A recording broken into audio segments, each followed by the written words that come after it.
May batang babae na masayang naglalaro sa istasyon ng Taipei. May lalaking nakasuot ng guhit-guhit na damit. Biglang inatake ang bata mula sa likod. Sinipa niya at pinatumba ang anak kong babae. Inapakan pa ang likod ng bata. Hanggang dumating ang pamilya at binuhat ang bata. Naiwasan ang mas manlang karahasan. Pinatumba niya ang anak kong babae. Nang nakahiga na ang anak ko sa lupa, paulit-ulit pa niya itong sinipa. Matapos niyang saktan ang anak ko, tumawa pa siya. Ano ang masasabi mo dito? Para sa akin napaka nakakatakot. Umiti pa siya matapos manakit. Mabuti na lang at maraming taong tumulong.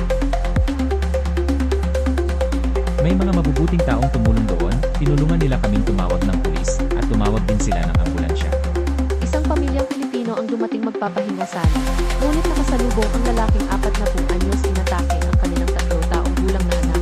Ayon sa suspect sa pulis, naiinis siya dahil naglalaro ang bata sa loob. Kaya nawalan siya ng kontrol at nanakit dahil sa ginawa niyang sipa at apak. Nagdulot ng pasa sa likod at mukha. Mabuti at hindi nalagay sa panganib ang buhay.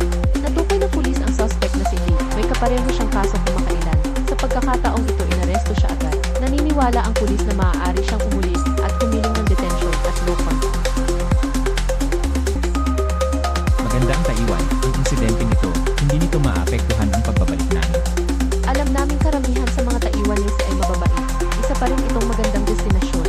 Ngunit ang anak namin ay sinaktan ng isang estranghero. Marahas na inatake, nagdulot ito ng sugat at trauma. Hindi ito basta mawawala sa simpleng paghingi sa tao.